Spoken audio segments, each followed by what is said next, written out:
He takes the timeout. They're out of timeout. Technical foul. Technical foul. It's time. The Duffel Bag Boys are here. Yeah. The Elite Eight is set. I want to start here, Tate. It is with a heavy heart that I think we need to report that you and I are now diehard Michigan fans. Mm-hmm. It pains me to say it as an Ohio State alum. A lot of Ohio State people listening to this are going to, call me out on eviscerate this. you. Yeah, because I will say me. this. There was not a time in my life that I could ever have my arch rival, whether it was Duke football or not, and say I could pull for them. And that makes you a big man. I'm really a very impressed. big man, yeah. Yes. Tate and I, and so first of all, I apologize to Ohio State fans for being upset with me that I'm cheering for Michigan, but I also apologize for Michigan fans for giving your team the kiss of death, inevitably. But Tate and I are all in on Michigan. We went to Staples Center. Let's start there. I think we need to tell the people about our experience. I think people enjoy it when you talk about like all the fun things you get to do that they don't get to do. Mm-hmm. I think listeners just love that when guys of privilege are just like, hey, listeners, check out how awesome lives we have. But then we also like throwing complaints about how I get sick from watching basketball. Meanwhile, I was about to complain about being burnt out right now. It's raining in LA, and it's so sad how it's raining here, even though it's like snowing 6 feet of snow everywhere else. So let's tell the people, the friends of the program, how our Thursday night went. We go down to Staples Center. We get media passes. Yes, we're professionals now. Yeah, we get the media pass. We show up at least 3 hours early. We were there very, very early. We were the early. first people there. We worked the media buffet. Mm-hmm. We're whining, we're whining and dining with all the big shots in sports media. And then we decide we wanted to watch the. First of all, what we notice is that they're not serving alcohol at these games, which is a very, very bad move. But on the NCAA. If you don't have an alcoholic beverage, you can have a nice Powerade, which is cool and refreshing and delicious. Yeah, very refreshing. Or a nice Coca-Cola. Coke or a Coke Zero Sugar. Yes. Any sort of Coke, any of those. Yeah. You can have any of those, but you cannot have alcohol. Tate and I, I'm not going to say we're like the bad boys of college basketball media, but if other people want to say it, I'll certainly let them. We like alcohol. Sorry. Yeah. Sue us, So we're looking around. There's no beer to be had. We decide we're just going to go across the street, watch the first game, Nevada versus Loyola. And I know what you're thinking right now. You're thinking, but if you leave the arena, Mark Titus. Yeah. How can you get back in the arena? Well, folks, with this media pass, you can go in and out. You can do whatever you want. I can't recommend that's enough. The power of the media. I can't recommend enough. Everybody listening, start a blog, start a podcast. You need to get this media pass. It's great. It's fascinating stuff. You also keep applying and just see what happens. You also don't need to see. Like I felt like Lloyd Christmas, and when he's trying to return the briefcase and he's running down the he's trying to get onto the airplane. And the guy says, "Sir, you can't go in there." He goes, "It's okay. I'm a limo driver." And he sticks out his ID. That's how I felt. That's how I always feel with the media pass every time I get one. I'm walking around like anywhere in the arena. People give me side eye. I'm just like, whoa. Check this out. I can go anywhere I want. And let's be honest, no one's giving you side eye because you have your media pass donned like a true professional. Right. You have it around your neck like you're supposed to. It's supposed to be visible at all times. Meanwhile, I have mine in my pocket. Everywhere I go, I'm getting stopped. People are treating me like I'm not supposed to be there. They're like, "Who is this child?" He's wearing I'm wearing sweatpants and a sweatshirt. They're trying to throw me out. They're like, "I have no idea how this guy got in the building." But luckily, we survived. Luckily, we advanced. We watched Loyola, Nevada. That's who they played. I almost forgot. My goodness. Some say Nevada. Yeah, Nevada. No, We watched that at a bar right across the street from Staples Center. First, we should say the crowd at this game. At the two games we went to, the crowd, like downtown LA, all that, 75% Michigan fans. I'm going to say 80%. Yeah. I'm going to go ahead and say 80. And then like all Michigan. 20% was the rest of them. Gonzaga, Florida State. And by the Texas rest of A&M. we mean like someone dressed up as a Seminole, like randomly in the streets. Shout out to the 3 white dudes dressed as the Seminoles in Los Angeles. In 2018 in Los Angeles Wow. that are just like one guy has a headdress down to his ankles and they're doing the tomahawk chop and like everyone's like, ooh. Everyone's like, that guy still has dial-up, right? We hope that guy does. A little problematic. So mostly Michigan fans. Tate and I, we go to the bar. We're watching the Loyola-Nevada game. The Pretty meme good game. showdown, yeah. Pretty good game. Meme showdown. Nevada kind of gets up early. It was a little back and forth. Then Loyola gets up, and that's how this game worked. And then Nevada comes storming back. I thought they were going to do it. I thought the Martin twins were playing really well. I can't tell them apart. Like they're just one collective. Caleb and Cody. They're one collective person. The Martin person was playing very well during that comeback. I thought this is going to be awesome. Loyola's going to, let this one slip away. We're going to have an awesome ending. It was kind of a good ending, but Loyola's hung on. And now Loyola is advanced to the Elite Eight. Which gets us back to Sister Jean. And it always does. Yes, and she makes it to the Elite Eight with this team, and she was very excited after the game, and people were coming up to her, and they asked her what the players were saying to her, and they were upset that they ruined her bracket, and she was like, it's okay, it's fine, I'm not worried about my bracket. My thing with this tournament right now, and we're going to keep it. What? Just keep going. No, I'm just trying to hype you up. I'm trying to hype you up. I'm trying to do that thing where like every time you pause, I'm just like, get back. Yeah, go. Facts. Go. Keep going. Yes. No matter what you're saying, it just keeps going worse and worse, getting worse and worse. I'll just say keep going. Yeah, sure. The brackets are done. Throw out your brackets, folks. It's done. We've got to the point where we can do that. So the fact that Sister Jean brings that up, and she's doing it in a wry fashion. So she goes, there goes my bracket. She makes that joke. Like, we get it, Sister Jean. We filled out a bracket. And she's like too inside baseball at this point. It's like everyone's giving Sister Jean jokes. Who's writing these jokes for her? Right. My biggest gripe with Sister Jean right now, we know she's 98 years old, right? I think we have a little Danny Almonte moment going on. Ooh. I need to see the birth certificate. Ooh. I need to see where Sister Jean is from. She's like all locked in. She's got clarity. I mean, she's more clear on college basketball than me. She's talking about who they need to guard on their teams and stuff like that. She's looking at Musselman. She's like, I'm worried about his sets here. We got to guard this Martin twin right here. I'm like, who is Sister Jean? Are you saying where does Sister she come Jean from? is like a 65-year-old from Miami who's actually a Duke fan or something? I'm saying, show us the birth certificate, Sister Jean. Let's find it. We need the backstory. Yes. To this. A lot of people. That's good. That's a good point. Yes. Call out the journalists. Who's actually because we're already running with this story. Yeah, it's like 98-year-old Sister Jean. No one's fact checking this. Does anybody know anything about her? No. Any of her background? No. Does she have any problematic things in her past? No one knows. No one knows, and that's no one has any that's idea. what I'm saying You're very much. I think it's funny how a lot of people are out on Sister Jean, yourself included. But it's becoming. But now it's like the contrarian thing to say you're out on Sister Jean. I don't never think it's in my contrarian. life. I was gonna say like at this point, I feel like most people are sort of out on her. They're just scared to say it.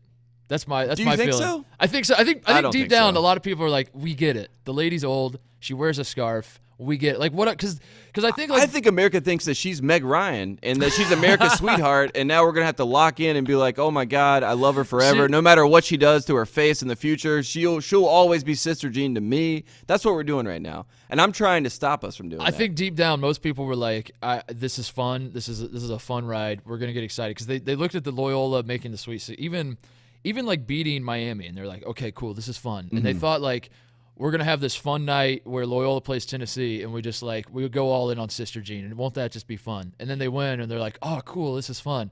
And then the Nevada game comes up, and they're like, oh, we got to do that again, where we're like, all excited about Sister Jean. That's okay. This is probably their last game. We'll just for old time's sake, we'll just get really excited about the whole Sister Jean thing. And they get all excited, and they're like, are you shitting me? They won again? And now people are like, deep down, they're like, I got to do this again. Really? Where I like pretend to care about any of these guys on this team? I'm sure there are a lot of people that care about this, but we don't want to say that this has nothing to do with Loyola basketball.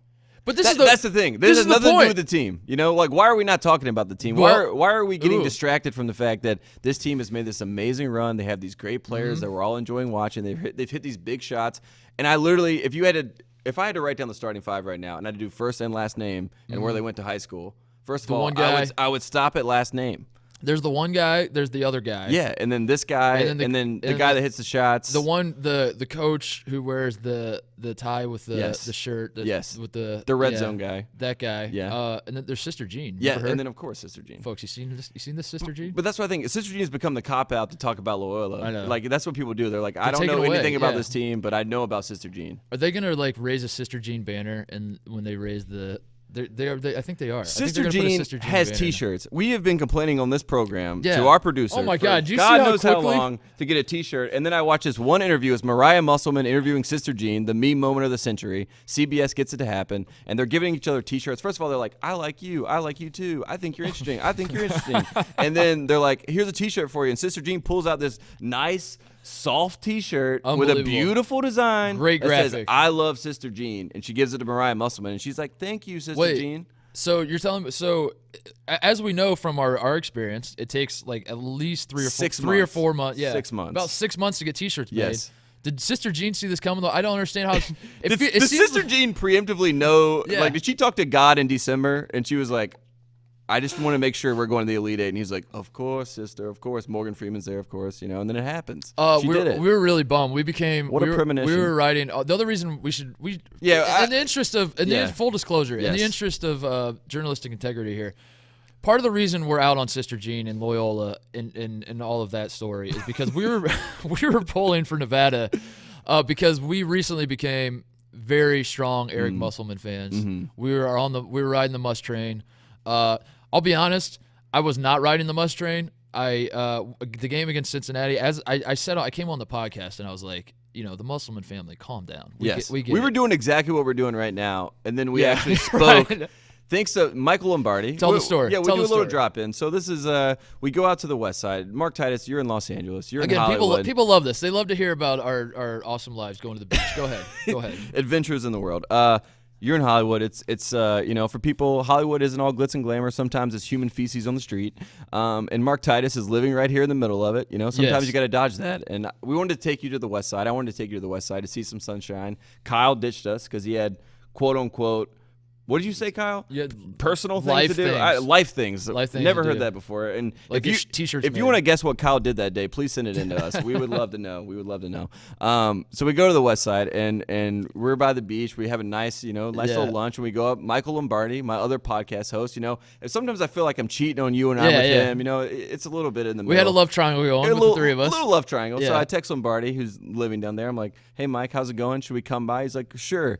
Because we're going to go to the beach. Our plan is to sit on the beach all day, clear our heads, get ready for the next weekend of basketball.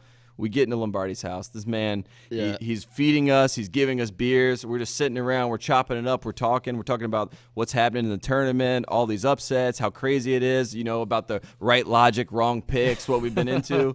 And then Lombardi's like, well, I'm just so excited for Muss, my guy Muss. And we're like, what do you mean your guy Muss? He's like, oh, that's one of my good friends, Because Muss coached at Golden State Warriors back in the day. People forget.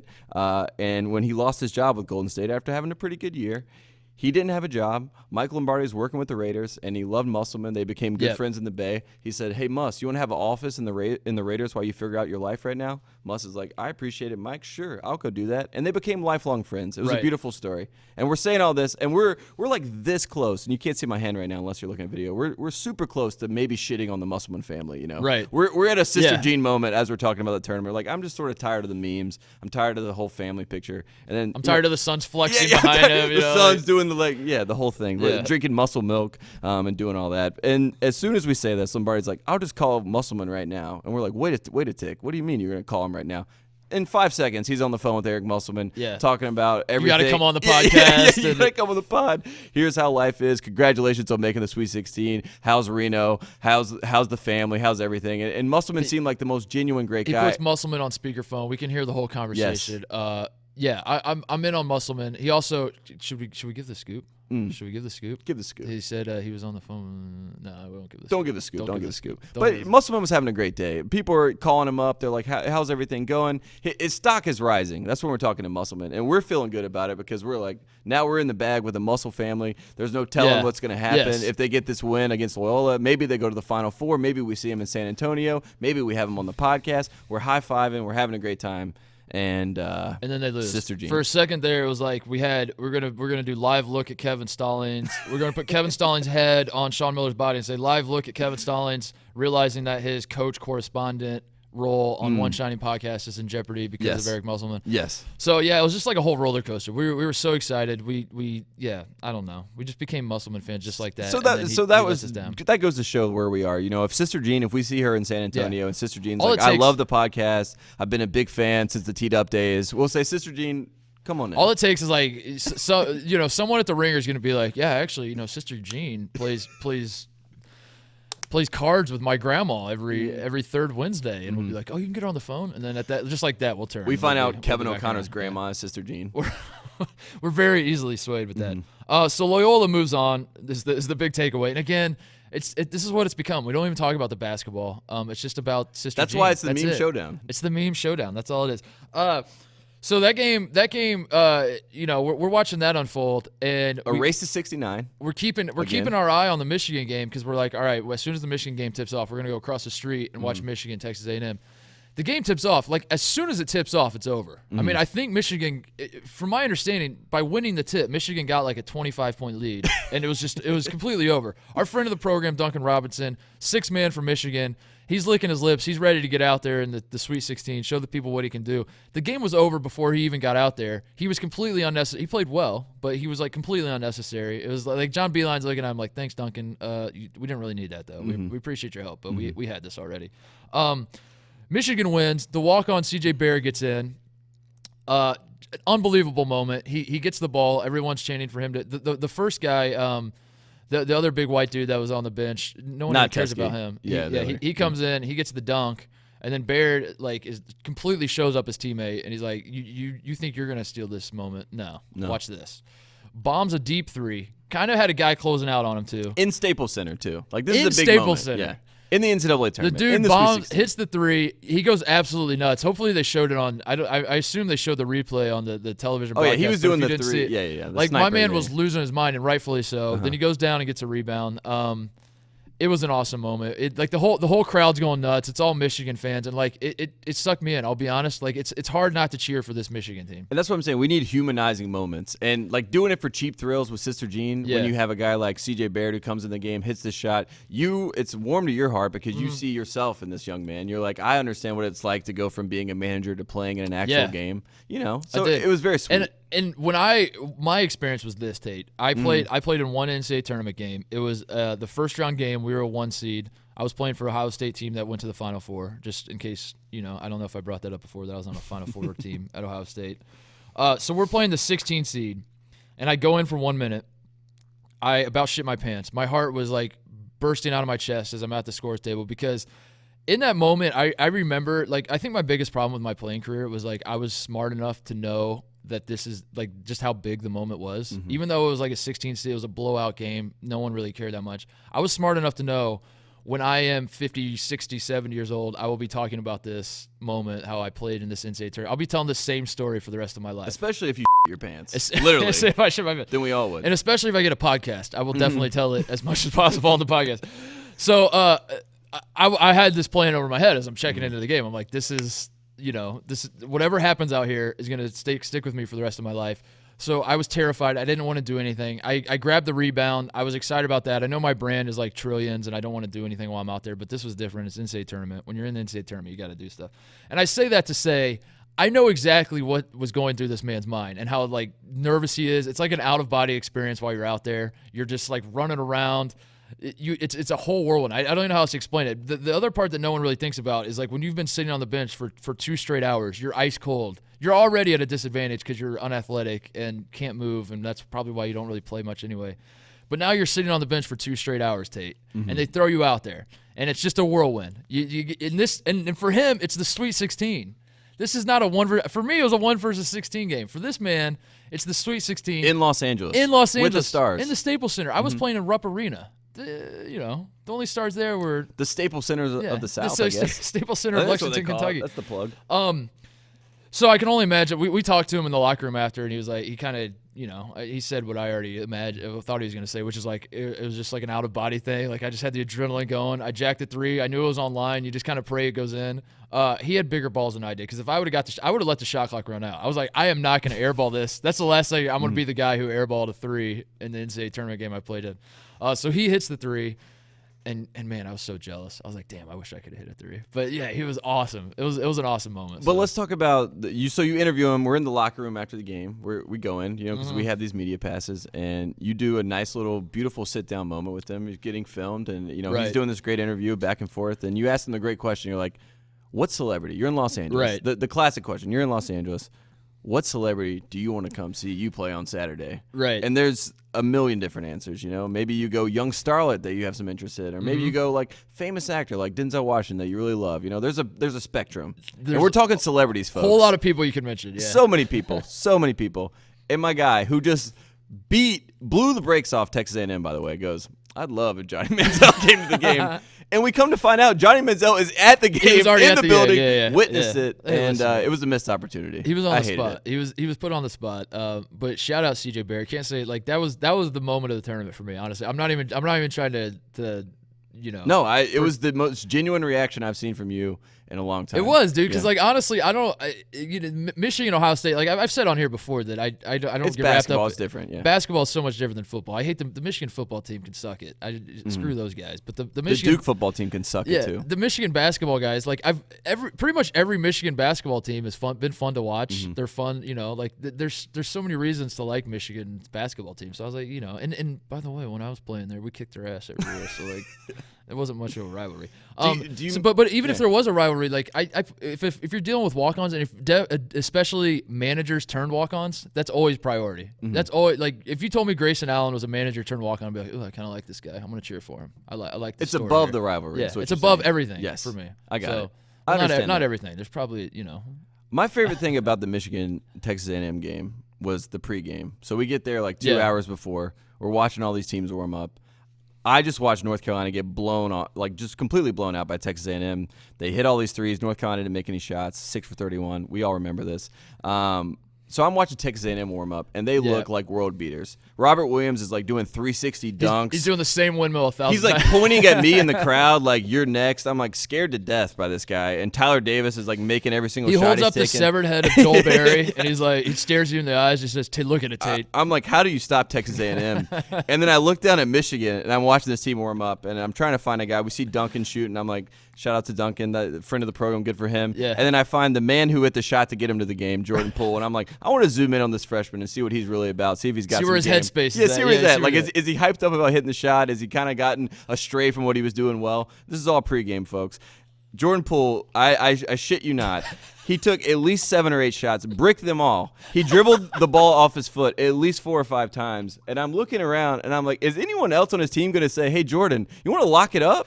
You want to lock it up and make a layup? Maybe start back, work your way back a little bit? He was not affected by any of it, so nonchalant about it. And then at one time, the manager stopped passing him the ball. He's like, I can't, there's no change for you, Jordan. I can't give you the ball back. Jordan Poole knew every single camera in that arena was on him, and he also knew that none of the cameras were panning to where the shot went in. So he's doing the day where he's crossing it up, shooting fadeaways. It's the Michael Porter Jr. Yeah, they don't show where the shot ends up. They just show the in. form. This kid, he's a stud. He knows they're back in the studio talking. And here we have Jordan Poole, the hero from last game. Remember the shot? And they show the shot, and he's smiling. And then so all that happens, and I'm saying before the game, and I'm like, my God, Michigan's getting blown out in this one. This is the guy they're relying on to hit the shots for him.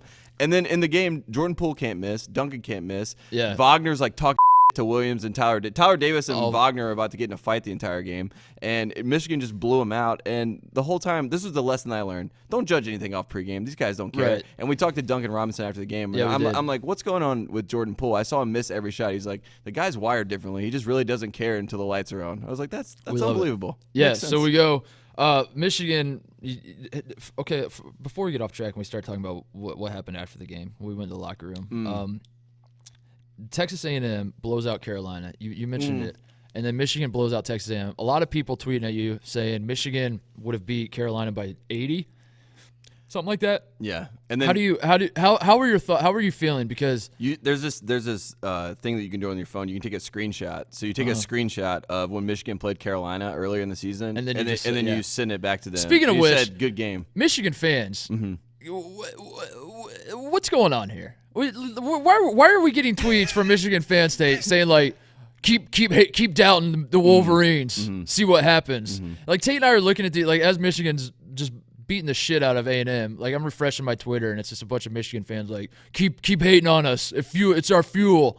When have we hated Michigan? I don't know, but I'll take the blame for it. I'm totally fine too. I don't care. I think people were just saying that because I was like, Texas A&M better win the title. But that was out of frustration. I think at one point I may have said during the year, Michigan's defense is good. Their offense is sometimes not as good. I don't think they're the best team in the country. And Michigan fans were like, whoa, this asshole. So we'll show him. Meanwhile, we're talking to the team, and the team's like, you guys have been so favorable in your coverage. Yeah. Friend of the program, Duncan Robinson, is like, dude, I love that you guys always have great things to say about us. But the fans themselves are like, why are you always hating on Michigan? It's like, holy shit, dude.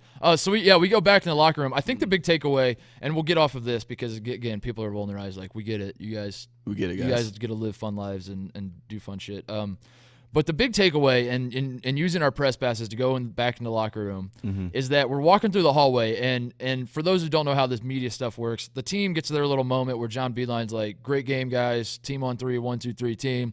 the SID, the basically is in charge of all the media. Grabs the stars. The media are going to takes them to the actual press. He grabs the 3 guys that he thinks the media are going to want to talk to the most, takes them to the actual press conference, and then as that's happening, all the rest of the media that doesn't want to go to the press conference, the scrum, we get to go into the locker room, right? So we have this moment where the 3 stars of Michigan are walking down the hallway as the media this big scrum of media are walking down the hallway. Amongst us is Kevin O'Connor, the NBA expert, NBA guru for the ringer.com. So he's walking down the hallway. Mo Wagner is walking the other way. They pass each other. Wagner daps up O'Connor, turns to one of his teammates. I forget which one. Is like that was Muhammad Ali Abdur-Rahman. Yeah, turns to Abdur-Rahman and goes, "That was Kevin O'Connor," and is freaking out. And Tate and I look at each other like, "Wait, what?" And Muhammad Ali Abdur-Rahman looked at everyone and was like, "Who?" He's like, "No, come on, come on, just kidding, be nice just to kidding. KOC." No, we love KOC. So. The big moment for KOC, those of you that follow KOC's draft guide, it's awesome. It's great. Yes. But we have to put that out there. We told him that Wagner has to be number 1 now. If suddenly Wagner just starts running up those rankings and like Wagner is like a top 3 pick on KOC's board, well, you'll know something's up. But that was awesome. Awesome moment for us. Anything else we got to report on this? No, not really. Just that Michigan looks like the team right now. And as I say this, it's hilarious to know that it probably will end possibly tomorrow. But Michigan looks really good right now. They seem like they're on a roll. We now know rust versus rest. Oh, yeah. It's rest. It's rest. It's rest. Michigan was well rested by having the time. Yeah, having the time off. The extra John week. Beilein. Way to go, Delaney. Is Mr. March. These moments, though, like it's funny to me because you think about like Houston when you think about because Michigan's path to the national title game, not just the Final Four. Their path to the national title game at this point, the best seed that they will have to have played is Houston, a 6 seed. Every other team they play 14 seed Montana, they play 7 seed Texas A&M. They play 9 seed Florida State. They win that. They play either 9 seed or an 11 seed to go to the title game, right? And you're thinking like if you're a Houston fan or a Houston player, you're looking at this saying like they hit a 30-footer at the buzzer with the hand in the face, kicking their legs out to beat us. And I guess the point I want to make is like just that thin line in the NCAA tournament, how no one will give a shit about this Houston season ever. Like no one, even next year. Next year, someone will be like, Houston was pretty good last year, and then you'll look it up. You'll be like, oh, were they? Oh no, they lost in the second round. How they couldn't have possibly been that good. But they were, for all we know, they were 1 inch or 0.1 second away from playing in the national title game. If Michigan, it doesn't work that way. Obviously, like maybe Houston then gets blown out by Texas A&M. Who knows? But well, you can do the same thing with Miami. Like Miami and Loyola. Miami, I don't know. It's just funny to me how these things are. Like Michigan, if Michigan doesn't hit the shot against Houston, are we talking about how they're having a disappointing? What a disappointing. No, end the answer is rust. Yeah. Oh man, they were so rusty, and now they're gonna, they're gonna be playing for national title possibly. You don't want to get ahead of ourselves, but that could possibly be happening. That whole thing's funny. So, but just the fact that they're in the Elite Eight, that means we are cheering for Michigan. They are going to play. This podcast is probably coming out on Saturday, so most people listening to this, it's going to happen tonight. They're probably watching this. Yeah, as they're probably watching. They're laughing. Florida State's up by 25 right now. Yeah, it's more Michigan. Yeah. Or Kabengale's having one of the best games. Or Michigan is up big, and Michigan fans are tweeting at us like, "Keep hating us." I heard what you said on the podcast where we were lucky to be here about how we had to play all the bad teams. Keep hating us. So yeah, we're riding the Michigan thing hard. But yeah, you don't want to get ahead of yourself and start forecasting the easy path because. A game we should talk about also, the Kentucky Wildcats. Your Wildcats pick is looking good. Still right standing, folks. Looking solid. 2 more Wildcats to go. Kansas State beats Kentucky. They drank the poison, Tate. Yes. It was so funny before this game. Coach Cal, he tried to get ahead of this, which we should give him kudos for because it is hard and it is tough with all the media people, us not included, that said Kentucky has the red carpet rolled out to a Final Four. Right. They're in Catlanta. Yes. They're coming home. Where everyone's going to be there. Everyone's going to be excited. What Kansas State fans are going to show up to watch this game. This Kentucky team seems primed and ready. They're maturing as the season goes on. We've got kids. They've become guys. We're ready to rock. Right. But the poison was there, and Coach Cal was ready for it. He was like, guys, you got to watch out for that poisonous. It's all in the air. It's a cloud of poison just following you around Catlanta. And, it got him. You know who I feel the worst for in this loss? Who's that? I feel for these kids. Yes. I do. I think you watch this Kentucky team play all year, and these kids, they gave it their all, and these kids were young. people forget the youngest team in the country. This is, a lot of people were saying these kids are sophomores now. I don't think so. I think if you see these kids in practice every day and you see what these kids, just kind of the decisions that these kids make, you would have, you would have known that these kids, that's what they are. They're just kids, Tate, right? And Tykes. And these kids are on the biggest stage in college basketball, and you're asking these kids to do the impossible. I mean, you're asking them to go out there and carry the weight of an entire program, 8 national championships, like Big Blue Nation, biggest fan base in the country. And you're asking these kids to carry all that pressure, and they got a cakewalk to the national title. And I just feel for these kids. I mean, that it just hurt these kids after the game. That these kids were just torn up on how the season ended. And these kids gave it their all. And I think if you're a Kentucky fan, you have to look at these kids, just the effort these kids gave, and say, I applaud what these kids gave us this year. And it wasn't necessarily what, my guys from the past few years, my guys from past years like have taken us to the Final Four. My guys have taken us to national championships. It might not have been that, but these kids left it all out there, and I feel for them. I do. And that was Coach Calipari giving his thoughts on the season. How many of these? What was these kids got? That was pretty good. Yeah, that was pretty good. If I can brag, you just keep going. We didn't watch a ton of this game because we were busy with media duties and trying to keep our eye on the Florida State Gonzaga game. So we're not going to lie to you and pretend like. But we watched the last 6 minutes. I do know they call like a shit ton of fouls. Yeah, that was like the big Washington takeaway. Shot more free throws than most teams in this tournament will shoot. He shot 21 free throws. There was apparently a big thing where Chris Webber was saying you got to take him out of the game. Because he was like 7 for 17 at one point. Yeah. Kentucky fans are going crazy. But he actually had, from what I saw, he played 40 minutes in the game, so he didn't come out at all in this game. He had 18 and 15. PJ Washington Jr. is who I'm talking about. He had 18 and 15. He looked like the best he had ever played. This is the best I'd ever seen PJ Washington play. He actually impacted the game from what we saw. And still people were upset about it. Obviously, you have to make your free throws down the stretch. But Kansas State, I mean, they had their best players.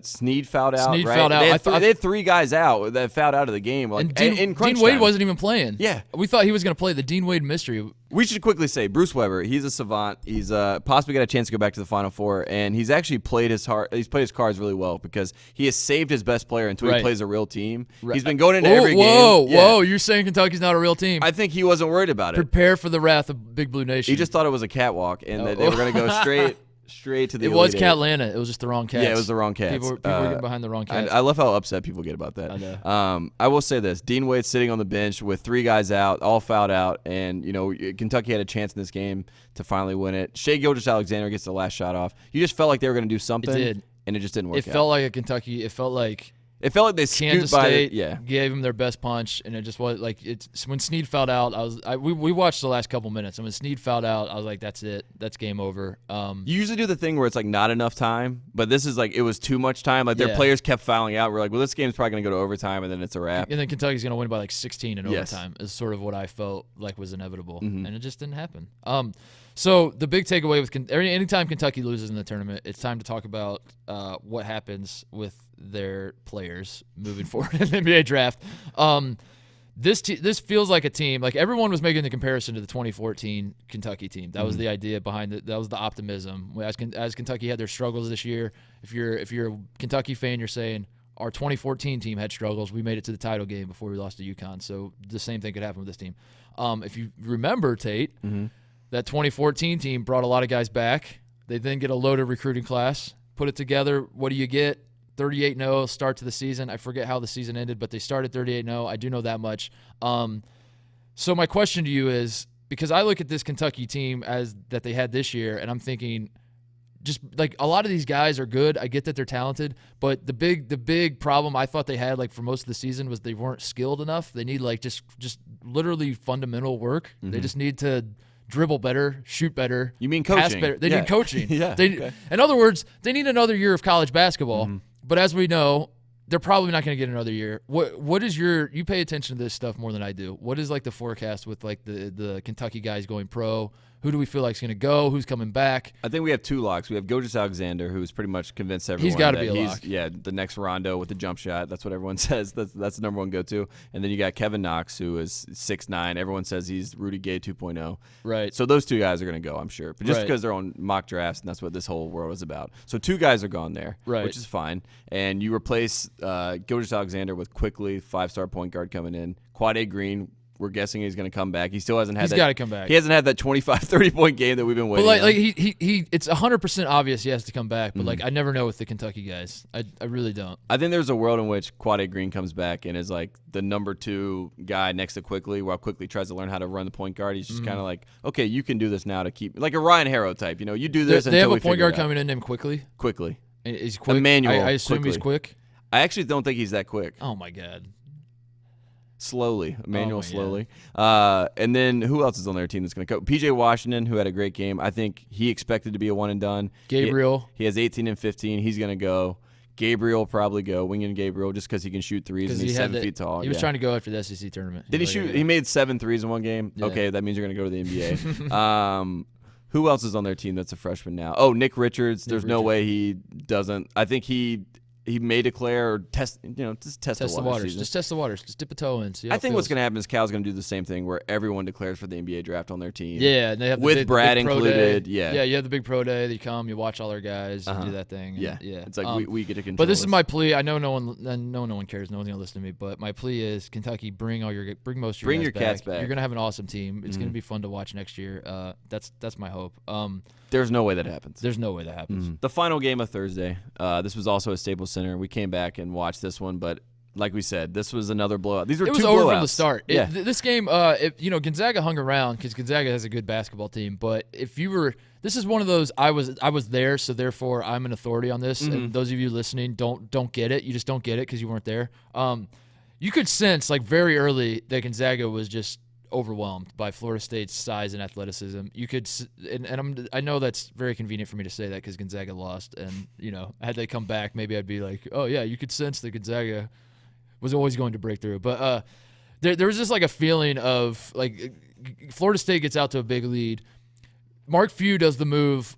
Does the Roy Williams move where he doesn't call timeout, and you and I were joking he looks like he's just gonna walk off the floor and say I am not calling timeout. You guys have to dig your. So this is in the first half. We just had the under 16 timeout, and then we're I guess he's just gonna wait for the under 12 timeout. But meanwhile, Florida State is just there's 14 minutes and 30 seconds left. And we're are we sure he's waiting for the under 12? They're all looking around each other like, oh man, these guys are a little bit soft. Maybe we should just keep trying to yam on them. And Kumaji, I think the thing with Florida State for people that don't play this team, and I think the first time you see this team, you look and you're like, oh my God, Kumaji and all these guys. There's 7-footers just coming in and off of the bench, and you get almost intimidated. And you're you start thinking about when you drive to the lane. You're I'm worried about some random guy coming out, Kofor, and just swatting the ball. Florida State is last year's Florida State. It was last year, right? With Johnny Isaac. Johnny Isaac. That was just a year ago. Yeah, Rattan Mays. Okay. Yeah, Dwayne Bacon. Last year's Florida State team was one of the all-time great airport teams, and I think I've made this point before of a team that you see them wearing their Florida State jumpsuits and they're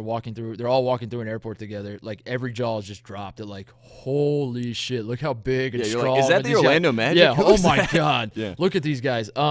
Last year's team was a little bit better, but this year's Florida State team still passes the airport test. Absolutely. With flying colors. You see these guys, they come out for warm-ups and you're just oh my God. This is unbelievable. So this game, there's not a lot to report. I mean, Florida State kicked their ass, but both games at Staples Center were ass-kicking. Michigan's was a case of we're better at basketball than you. Florida State's was a case of we're just going to kick your ass, and on top of that, we might score more points, but we're going to win the fight. I think the whole game can be summed up in Hachimura driving to the basket, looking like he has an easy lay-in, and then Kebengali coming over and just swatting the shit out of him and basically looking down. It was this is rim protection. This is what we're going to be doing, folks. And you feel bad for that Gonzaga team because it's Norvell and Hachimura. They basically had to rely on them. So Williams is 6'8", 6'9". Perkins was MIA all game. Those guys couldn't do anything in the paint against Kumaji. They're just so long and ridiculous if you see that at the Florida State team. This is the quintessential bad matchup, and we joke about that all the time, but Gonzaga could have played a lot of if they played Texas A&M even with Robert Williams and Tyler Davis, I think they fare better than playing Florida State, who just rotate guys in and out.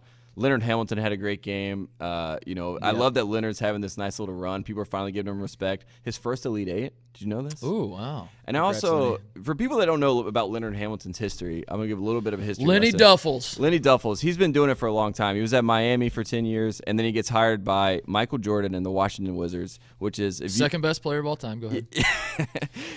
He got hired to come on and be a coach. Michael Jordan goes after Mike Jarvis at St. John's. Jarvis turns him down, right? And then he's like, I got to have a young coach to come in and make this locker room work. We got Mitch Richmond and all these old guys in here. We got to get them young and get them going again and get them practicing. So he brings in a young Leonard Hamilton from Miami. Who's actually like 56. But at the time, Leonard Hamilton was 21. 63. He was going to school with Sister Jean. He came in. Michael Jordan brings him in, and it was just like the biggest debacle ever. And this was the first time I ever learned about Leonard Hamilton in my life. And it was just Michael Jordan brought this guy in and basically turned on him and was like, this guy sucks. We have to fire. They fired him within like 15 months. Michael Jordan fired 2 coaches within 15 months of starting as president of basketball operations with the Wizards. And that was my first thing about Leonard Hamilton. So I've always felt bad, like he was like a sad puppy dog. I was like, oh, this guy just got mistreated. And I feel like it's been this whole run. Even at Florida State, he's never gotten treated with any sort of respect, as if he's doing a great job with this Florida State program. He's been there since 2003, 2002, something like that. Yeah. And I don't know. I just feel like he finally got through, and we didn't even talk about it. Yeah, I mean, congrats to Leonard Hamilton. We hope you get your ass kicked by Michigan. we have friends of the program on Michigan's team. We're very much pulling for Michigan, but I'm happy for Leonard. But we also, if in an alternate universe, we would definitely be pulling for Leonard Hamilton. That would be an exciting story. I'm pulling for him in this universe. You're pulling for both. You're just hoping I just want to have a good game. Can everyone win, please? Just let everyone. Can we give some participation trophy? This is such a bad Elite Eight. I know. They're all trying their best. I want to call it the 8. Let's talk about Friday's action, which again we're recording this Friday night after these games are played, so this is fresher in our minds.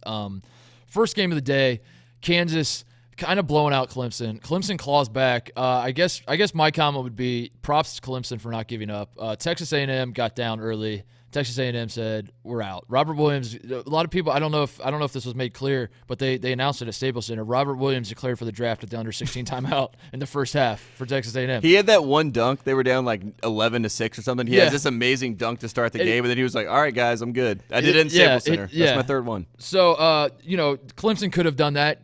It wasn't that bad, I guess, out of the gate, but then there's that moment in the first half, halfway through the first half kind of, where Kansas just starts getting hot. Everyone's hitting everything.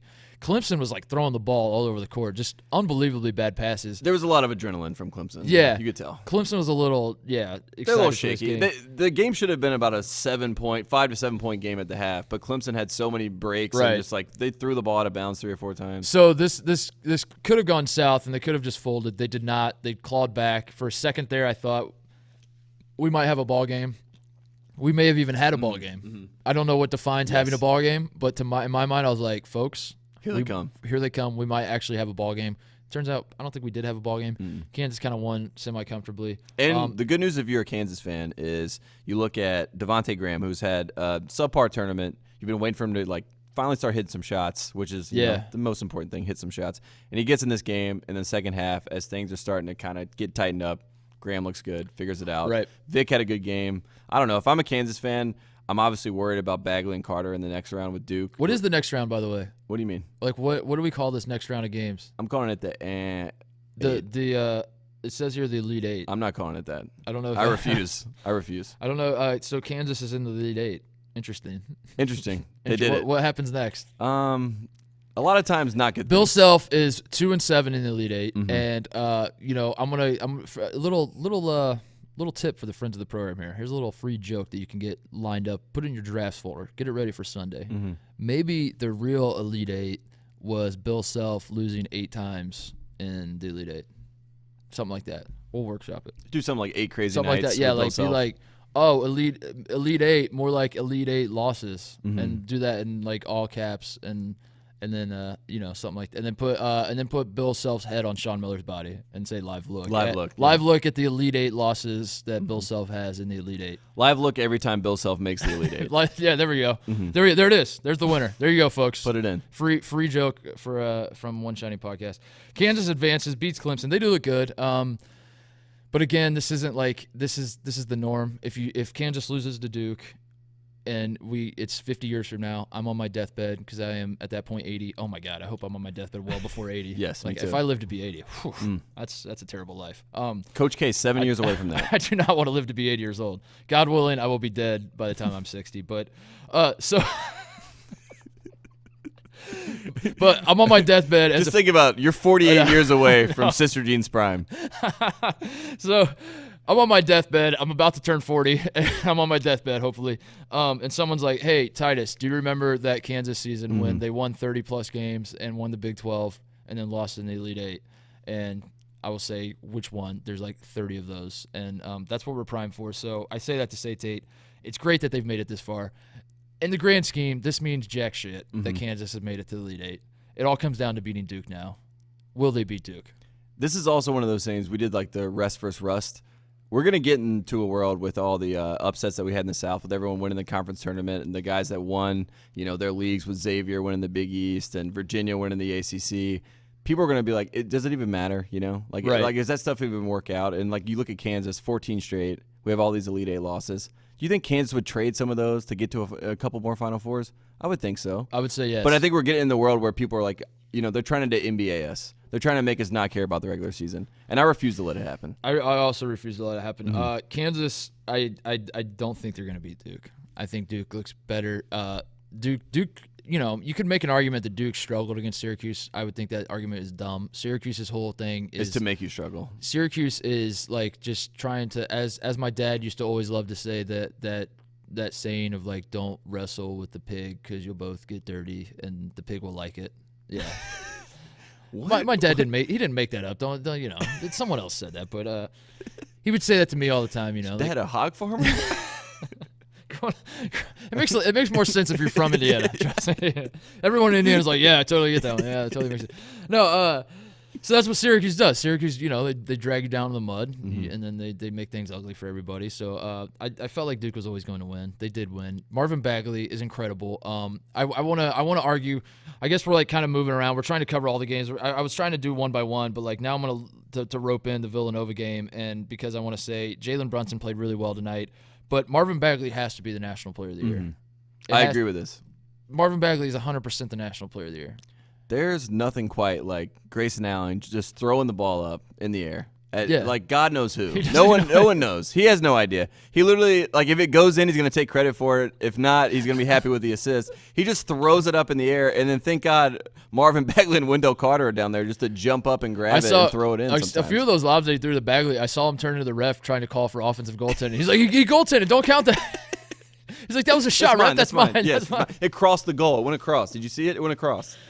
Yeah, Duke actually, I thought they did look. I mean, like they didn't shoot well. It was a very ugly Grayson game. didn't shoot well. But somebody on that team should just be like, hey, Grayson, just pass it. It's never been about Duke's offense. Like Duke could come down on offense, drop kick the ball into the stands every single possession, and if they still win, I'm coming away from that game saying like I thought you were going to say the refs will still help them win. They'll still help them. They'll still find a way. Yeah. I would still come away from the game saying like Duke looks dangerous because the concern is always the defense. So if they play like shit on offense and still win, I'm terrified of Duke. I've said all along this is a Duke tournament. People, they want to yell at us for getting picks wrong. They want to say, you said Virginia was good. You said this, you said that, and you're wrong about all that. One thing I noticed no one's calling me out on is I said at the beginning of this year that this was a Duke season. I said in the middle of the year this is a Duke season. I said at the start of this tournament this was a Duke season. I'm sticking by it. Duke is winning the national championship, Tate. Where are the haters at now? I'm calling my shot again. Does it count if they win running a 2-3 zone? That's the question. They don't run a 2-3 zone. They run a 4-1 zone. Yeah, which is even worse. I honestly, it set basketball back at least 10 years watching two coaches, that two are legends, to be, two legendary elite coaches being like, now one of them at least is his system that he stuck by his entire life, but the other guy just mailing it in and being like, I'll just let him run 2-3 zone and hope to God we hit shots. That's what we got to watch. You see Coach K rip his jacket off? Yeah, that was good. That was a nice moment.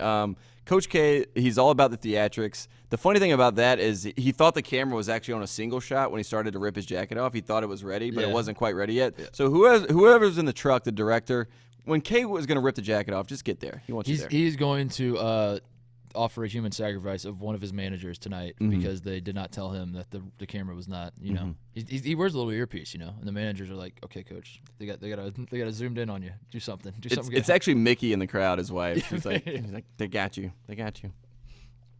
So we got Kansas Duke on Sunday.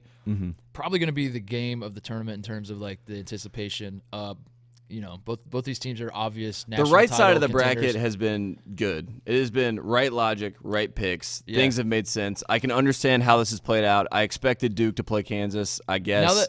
Now that Syracuse is out, is there a scenario where the left side of the bracket can beat the right side of the bracket. We have Kansas State, Loyola, Florida State, Michigan on the left. We have Villanova, Texas Tech, Kansas, Duke on the right. What is the match like? Michigan, Texas Tech? Would that would have to be the title game that we would believe that the left side can beat the right side? I believe in Michigan, Duke.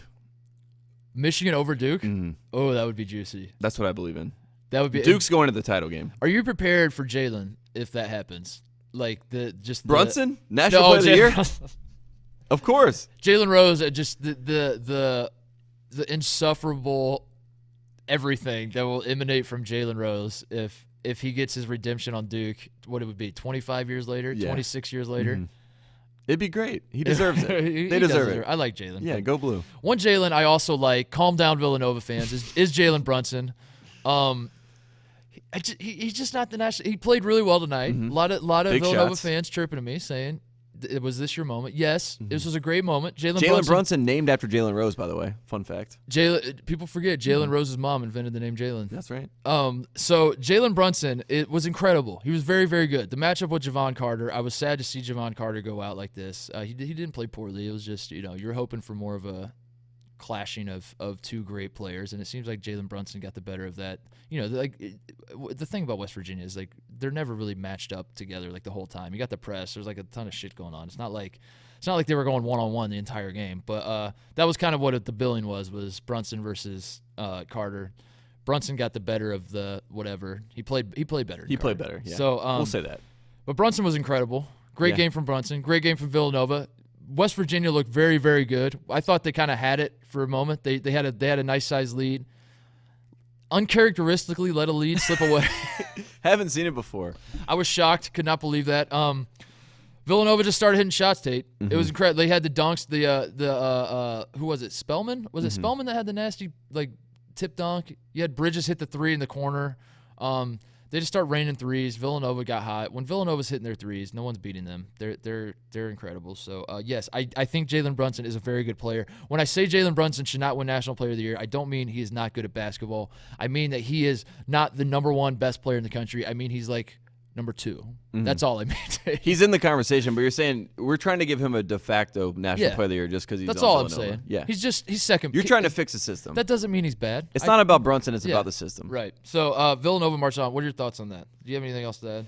No, not really. Just more that Villanova, Duke, Kansas, they're all in there. We joked about how bad this could have been. I joked before the game before the game started today that this could be one of those things where Clemson makes it on, West Virginia makes it on. Like all the teams you don't want to watch make it on, but the right side of the bracket makes sense. The right side does make sense. Texas Tech beats Purdue. We actually didn't watch a ton of that game because we had the one TV going where we were watching Duke. So we were focused on Duke Syracuse. So we should say you're welcome, Purdue fans. Yeah, you're welcome. Gonna talk about this. Yeah, it's not about that. And we should say Isaac Haas, good for him and good for all the engineers at Purdue to make the brace or whatever that they made for him, the robotic arm. Fire him to Matt be able Painter to play. for not playing. Yeah, just put him in. You had your star center available and you didn't even play him. I mean, I'm sorry, what? I think they should have put him in when they were trying to make a run at the end with 6 minutes left, just to get in your head a little bit. Oh no, here comes Haas. They should have brought him in just for at some point, or at least just put him there at the table and see what happens. Texas Tech marches on. The Smiths beat the Edwards. Yes, we have Zach and Zaire Smith versus Vince and Carson Edwards. The Smiths got the better of that matchup. Texas Tech, Mr. and Mr. Smith. Yeah, this was also a meme game. The people of Reddit doing the you don't know what I'm talking about, but the tortilla versus the bar graph. I don't know. Shout out to those people. Shout out to those nerds on Reddit. Yeah, I don't. Can't relate. But Chris Beard 2-0 now against Purdue. Also beat him in the tournament both games at Little Rock. Now at Purdue. And I told you this. They asked Chris Beard before the game. They're like, "Is this going to help you? You've beat Purdue before," and he was like, "Yeah, it is. Yeah, it's going to help me. Yeah." Yeah, good question. They're asked before. I'm going to do it again, and next time I play him, it's see you going to help me. It'll also help me then.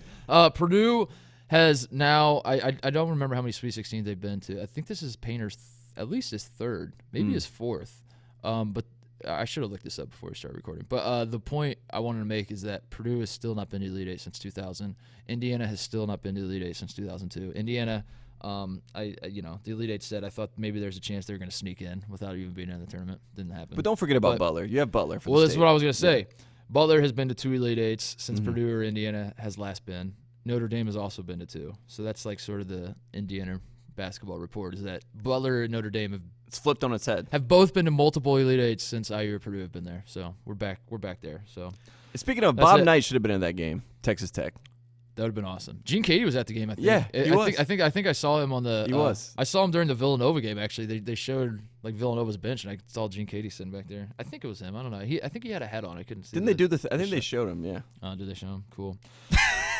Cool. Gene Cool. Katie. Cool for all Gene Katie. Great coach. Yeah, Gene Katie. Get Gene Katie to the Final Four. See if he's They should have had Gene Katie and Bob Knight on the little panel before the game with Seth Davis and Brendan Haywood and everyone. Awesome. Yeah, they'll just see what these guys think. So that's it. Villanova, Texas Tech, Kansas, Duke, Michigan, Florida State, Loyola, Kansas State. What's the best game?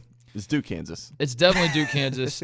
Florida State, Michigan, I think is going to be. It could be pretty good. And we'll be there. We will be there. Mm-hmm. We will have a report there. Villanova, Texas Tech. I think Texas Tech, they play defense. They play offense. Those are two important things. But they got great defense. Like there's a theoretical world where Texas Tech can beat Villanova. We don't mean to, I know Texas Tech fans are gonna be mad. You didn't talk about us. Why did you talk about us more? We just, like the stars didn't align. We'll talk about you next time. Beat Villanova. We'll talk about you. We promise. Beat them inside out. Throw it to Zaire Smith. But that's that. I think the left side's chance at winning the national title is like. Like in 2015 where you had Duke play Michigan State. Like it was not a bad Michigan State team. I think they were like a 7 seed. But it was the team that beat Virginia. It wasn't a great Michigan State team. And then on the other side you had Kentucky, Wisconsin. And Wisconsin beats Kentucky. And it's the undefeated Kentucky. It sort of felt like Wisconsin had won the national. Like to them, they're like, we did it. We beat the. They celebrated like they did it. Yeah. They celebrated like they won the national title. And then they turned around and lost the next night. And like Duke had a really good team, so that wasn't really that shocking. That's not exactly a perfect analogy here, but I think that might be how the left side could do it. Like if Michigan makes the title game, and then you got like Villanova Duke, and Duke beats Villanova, and they're like, we did it. We beat Syracuse, Kansas, Villanova back to back to back. Like we've arrived. We won the national, and then Michigan can maybe sneak in there. That's the scenario I think for the left side. There's no way Duke does that. K will never let that happen. That's that. Any thoughts before we wrap it up? No, I'm excited for tomorrow. My thought is this: Syracuse loses. Jim Boeheim, as you famously said on this podcast, should have retired if he won the national championship. He did not. I have an alternative theory for you. The Louisville job is now open. David Padgett was let go from his he had his interim tag removed, and then he also had his head coach tag removed as well. The ultimate good guy move. Yeah, good guy move. He was sent packing. Thanks, David. The Louisville job is open. Jim Boeheim to Louisville?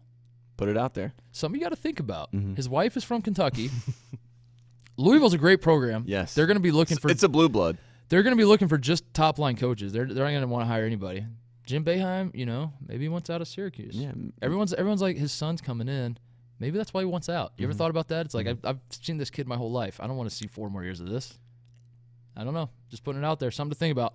If it happens, you heard it here first. Jim Boeheim, Louisville's new head coach. He's also a Pitino guy. Yes, he is. He groomed Rick Pitino. He made Rick Pitino who he is. Bring Boeheim to Louisville. How do you help the relationship with Rick Pitino forever? You bring in Boeheim, his good friend, to come in and solve this whole problem. That's how you do it.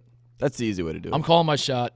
Jim Boeheim to Louisville. That's that. The Elite Eight is set. It's going to be awesome. We will be doing a podcast Sunday night when the Final Four has been set. Yep. Godspeed to all these teams out there. We're cheering for all of them. We're cheering for Michigan a little bit more. Tate's cheering for Duke a lot less. But I'm personally cheering for all of them. So good luck to all of you. I hope you all win. I hope you all get your participation trophies. That's it. We'll be back Sunday. Check us out. Until then, save the crew.